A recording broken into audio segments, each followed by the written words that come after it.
തേങ്ങാപ്പാൽ ചേർത്തിട്ടുണ്ടാക്കുന്ന പഴംപൊരി നിങ്ങൾ ആരെങ്കിലും കഴിച്ചിട്ടുണ്ടോ?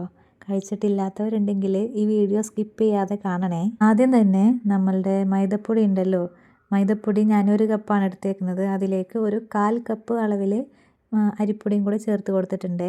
അതിലേക്ക് പിന്നെ നോർമലി നമ്മളുടെ പഴംപൊരിക്കുള്ള കൂട്ടുണ്ടാക്കുന്ന പോലെ തന്നെ ഉപ്പ് ചേർക്കാം. കുറച്ച് ഉപ്പ്, ഒരു 2-3 ടീസ്പൂൺ പഞ്ചസാര, പിന്നെ ഏലക്കായൻ്റെ പൊടി ചേർക്കുന്നുണ്ട്. പിന്നെന്താ നമ്മളുടെ സ്പെഷ്യലായിട്ടുള്ള ആ ഒരു ഇൻഗ്രീഡിയൻറ്റും കൂടെ ചേർക്കുന്നുണ്ട് കേട്ടോ. അതായത് നമ്മുടെ തേങ്ങാപ്പാലാണേ.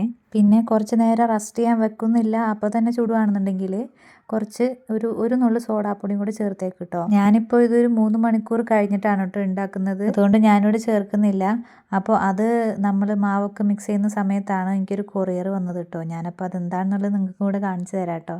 സംഭവം വേറൊന്നുമല്ല, ഇയറിങ്സ് ആണ് കേട്ടോ. എൻ്റെ കാതിലുള്ള കമ്മൽ പോയിട്ട് കുറച്ച് നാളായിട്ടുണ്ട്. അപ്പം ഇക്കാൻ്റെ അടുത്ത് വാങ്ങിച്ചു തരാൻ പറയുന്നത് കുറച്ച് നാളായി. ആൾക്ക് ടൈമും ഇല്ല, പിന്നെ എൻ്റെ അടുത്ത് നോക്കി മേടിക്കുമെന്ന് പറഞ്ഞ് അങ്ങനെ ആൾ കൈയൊഴിഞ്ഞ സ്ഥിതിക്ക് ഞാൻ നേരെ ഓൺലൈനിൽ നമ്മുടെ ഫ്ലിപ്കാർട്ടിൽ പോയിട്ട് ഒരെണ്ണം ഓർഡർ ചെയ്തു. ഒരെണ്ണം നോക്കാനായിട്ട് ഞാൻ ഫ്ലിപ്കാർട്ട് എടുത്തപ്പോൾ ഒരുപാട് ഓഫർ കണ്ടു കേട്ടോ. അതിൻ്റെ അകത്ത് നമ്മളെ സ്റ്റഡും റിങ്ങും ഒക്കെ കൂടിയിട്ടുള്ള ഒരു സെറ്റിന് ഒരു 176 രൂപ അങ്ങനെ എന്തോ ആയിട്ടുണ്ടായുള്ളൂ കേട്ടോ. സംഭവം അടിപൊളിയായിരുന്നു കേട്ടോ. സ്കൂളിൽ പോകുന്നവർക്കും കോളേജിലൊക്കെ പോകുന്നവർക്കും ഡെയിലി വെയർ ചെയ്യാനൊക്കെ പറ്റിയ അടിപൊളി സെറ്റാണ് കേട്ടോ അത്. അപ്പോൾ നമ്മളുടെ എന്താ പറയുക, പഴംപൊരിക്കുള്ള പഴമൊക്കെ ഞാനിവിടെ അരിഞ്ഞ് സെറ്റാക്കി വെക്കുന്നുണ്ട് കേട്ടോ ആ സമയത്ത്. പിന്നെ എൻ്റെ ചാനൽ സബ്സ്ക്രൈബ് ചെയ്യാതെ കാണുന്ന ഒത്തിരി പേരുണ്ടെന്നറിയാം. അവരൊക്കെ ഒന്ന് സബ്സ്ക്രൈബ് ചെയ്ത് സപ്പോർട്ട് ചെയ്യണം കേട്ടോ. എനിക്ക് തോന്നുന്നു ഞാൻ ഇടുന്ന വീഡിയോസിൽ ഏറ്റവും കൂടുതൽ കാണുന്നതും കാണാൻ ഇഷ്ടപ്പെടുന്നതും ഗാർഡനിങ് വീഡിയോസ് ആണെന്ന് എനിക്കറിയാം കേട്ടോ.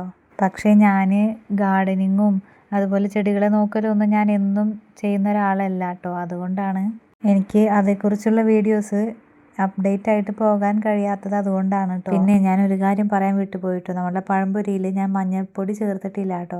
മഞ്ഞൾപ്പൊടി ചേർക്കാതെ ഉണ്ടാക്കുന്ന ഒരു പഴംപൊരിയാണ് കേട്ടത്. അപ്പം അതാണ് അതിൻ്റെ ആ ഒരു ടേസ്റ്റും കാണാനുള്ള ഒരു ഭംഗി കേട്ടോ. പിന്നെ ഉണ്ടല്ലോ, ഞാൻ ഈ ഒരു റെസിപ്പി പഠിച്ചത് എൻ്റെ ജ്യേഷ്ഠത്തിൻ്റെ കയ്യിൽ നിന്നാണ് കേട്ടോ. ആളുണ്ടാക്കുന്നത് കണ്ടിട്ടാണ് ഞാൻ ഈ സംഭവം പഠിച്ചത്. നമ്മൾ ചെറുപെരുന്നാളിൻ്റെ അന്ന് രാവിലെ തന്നെ ഒരു മധുരം ഉണ്ടാക്കും. അപ്പം രാവിലെ ഉണ്ടാക്കുന്ന ആ ഒരു മധുരത്തിൽ പെട്ട ഒരു ഐറ്റമാണ് കേട്ടോ ഈ ഒരു പഴംപൊരി. പിന്നെ വേറൊരു ഐറ്റം കൂടി ഉണ്ട്, ചേമ്പപ്പം എന്നാണ് അതിനെ പറയുക കേട്ടോ. അത് ആക്ച്വലി എനിക്ക് അറിയത്തില്ല അതിൻ്റെ റെസിപ്പി കേട്ടോ. അപ്പം ഞാൻ അത് കണ്ടിട്ടാണ് ഞാൻ ആ ഒരു റെസിപ്പി ഓർത്തിട്ട് ചെയ്ത് നോക്കിയതാണ് കേട്ടോ. ആക്ച്വലി സംഭവം ഉണ്ടാക്കി കഴിഞ്ഞപ്പോൾ എല്ലാവർക്കും ഇഷ്ടപ്പെട്ടിട്ടുണ്ടായിരുന്നു കേട്ടോ.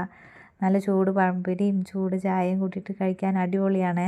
എൻ്റെ ആക്ച്വലി കുറച്ച് കൂടി പോകുന്നുണ്ടെന്ന് എനിക്ക് തന്നെ തോന്നി തുടങ്ങിയിട്ടുണ്ട്. ദയവായി ക്ഷമിക്കണം കേട്ടോ, അത് വന്നു പോകുന്നതാണേ. അപ്പോൾ നെക്സ്റ്റ് വീഡിയോയിൽ കാണാം കേട്ടോ.